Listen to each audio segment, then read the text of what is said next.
예, 벤자민 프랭클린의 13가지 덕목 중에 첫 번째로는 절제로 과음과 과식을 하지 않는다는 것입니다.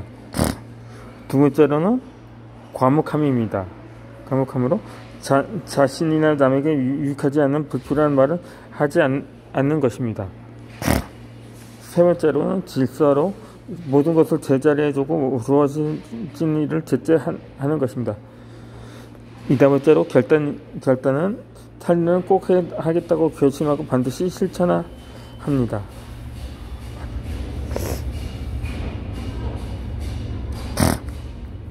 다섯 번째 과명은 자기나 남에게 도움이 안 되는 일에 돈을 낭비하지 않습니다. 여섯 번째로 근면은 시간을 헛되이 보내지 않고 항상 유익한 일만 하며 불필요한 행동을 삼가합니다. 일곱 번째로 진실은 남을 속이지 않으며 순수하고 정당하게 생각하고 말을 합니다. 여덟 번째로 정의는 다른 사람들에게 손을 익히거나 상처를 주지 않습니다. 아홉 번째로 중용은 극단적인 것을 피합니다. 열 번째로 청결은 신체나 이복, 주책 등의 구비하는 흔적을 남기지 않습니다. 11번째로 침착은 사소한 일이나 어떤 수 없는 일에도 침착감을 잃지 않습니다. 12번째로 순결은 건강과 자손을 위해서만 잔소리를 합니다. 감각이 둔해지고 몸이 쇠약해지고 부부의 평화와 평판에 해가 될 정도까지 하진 않습니다. 13번째로 겸손함은 예수와 소크라테스를 본받는 것입니다. 그렇게 그는 자신이 정한 덕목과 규율을 지키려고 작은 수첩의 표를 만들었고 날마다 각 덕목을 지켰는지 확인했다고 합니다. 지키지 못한 덕목에는 까만 점을 그리고 일주일 단위로 관리를 했다고 합니다. 까만 점이 없었을 때까지 그 덕목을 기르기 위해 집중적으로 훈련했다고 합니다. 그러다 점차 나쁜 습관과 행동이 줄어들었습니다. 자신이 원하는 덕목이 점점 자신의 인격으로 자리 잡아가면 느꼈다고 것입니다. 그는 13가지 덕목을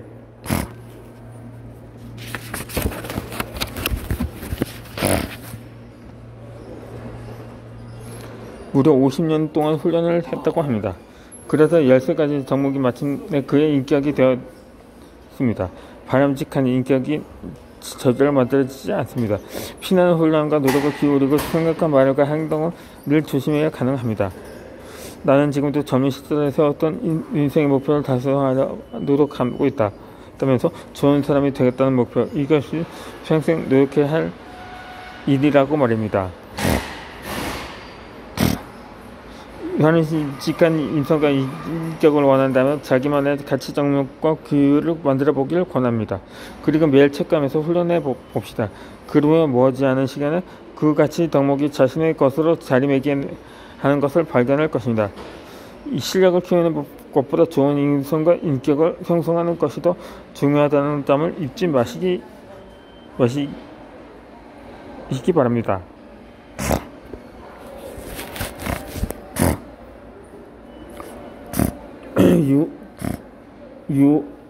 그리고 유혹에 빠져들지 않도록 조심해야 합니다.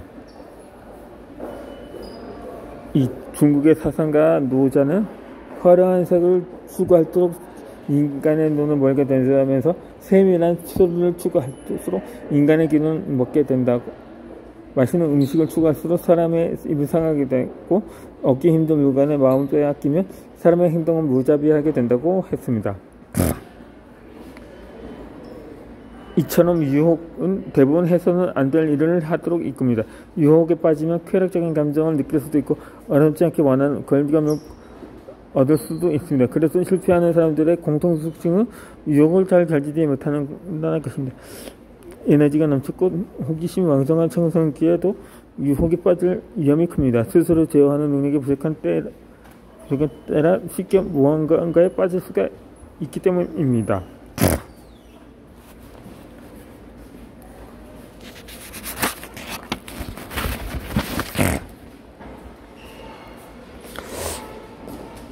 이 현대인들에게 스마트폰은 없어서는 안 될 필수품이 되었습니다.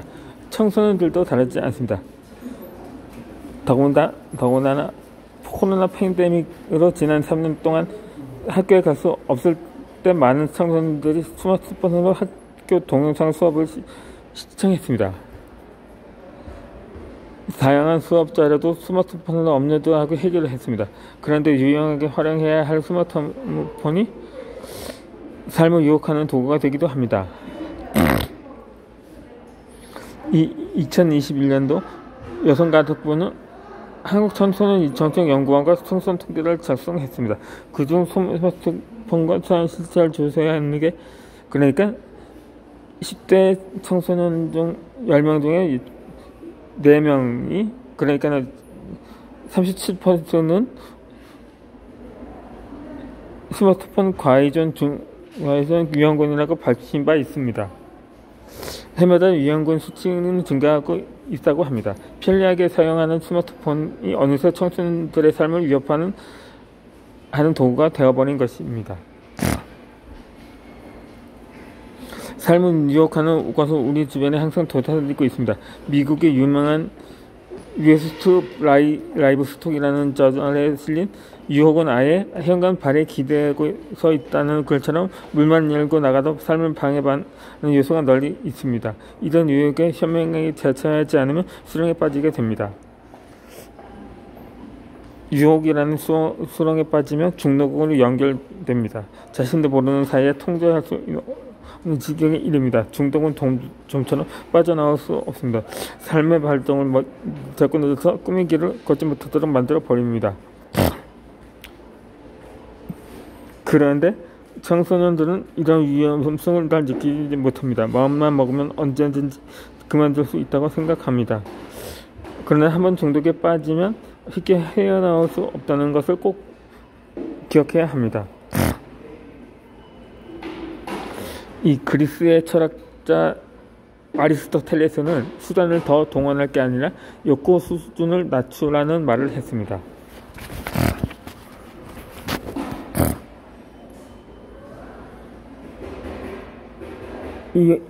이렇듯 유혹에 쉽게 빠지게 되는 이유는 무엇일까요?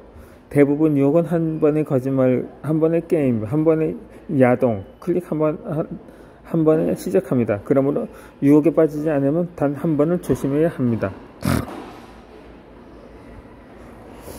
두 번째는 이 정도는 괜찮겠지라는 생각에서 비롯됩니다. 자신이 유혹에 빠져서 행동하는 것을 되돌아서지 않게 여기는 것입니다. 설마 하는 마음과 같습니다. 옛날 속담에 설마가 사람 잡는다는 말이 있습니다. 가볍게 여긴 일들이 엄청난 결과를 낳는다는 뜻입니다. 그 모든 유혹은 이렇게 서서히 진행됩니다. 친구들도 다 하는데 뭐 라는 생각도 위험합니다. 때로는 따돌림을 당할까봐 어쩔 수 없이 동참하기도 한다는 것입니다. 그러나 이제부터 남들이 하니까 자신도 해야 한다는 생각은 버려야 합니다. 그렇다면 실생활에서 유혹을 이겨내는 방법은 무엇일까요?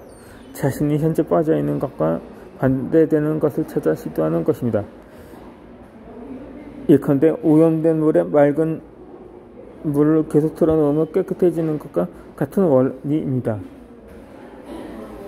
예를 들어 야한 동영상에 빠져 있다면 액션 드라마든가 코미디 영화 등 타 장르를 찾아보는 것입니다.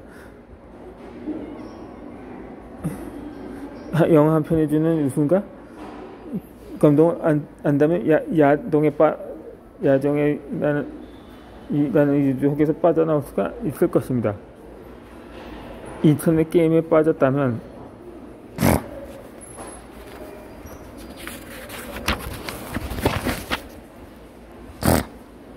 친구들과 어울려 운동을 해 보시기 바랍니다. 그렇게 땀 흘리면서 놀다 보면 게임에서는 느낄 수 없는 상쾌함을 느낄 수 있습니다. 대중가요에만 너무 빠졌다면 클래식이나 재즈 등 다른 음악도 들어봅시다. 새로운 음악으로 또 다른 감각의 확장을 경험할 수 있습니다. 그렇게 조금씩 새로운 것을 시도하면서 변화를 모색해 봅시다. 그러다 보면 점차 유혹에 강해지는 자신을 발견하게 될 것입니다.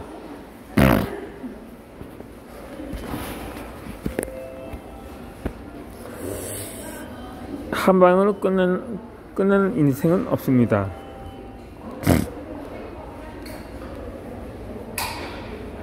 영국의 비평가 세뮤얼 존슨은 인생은 어려움을 극복하고 성공을 향해 한 걸음씩 나아가고 새로운 소망을 품고 그 소망을 보고 기뻐하는 것 이상의 즐거움을 주지 않는다고 했습니다. 2021년 한 단체에서 전국 선역의 중고교를 상대로 부패 인식 설문조사를 진행한 적이 있다고 합니다.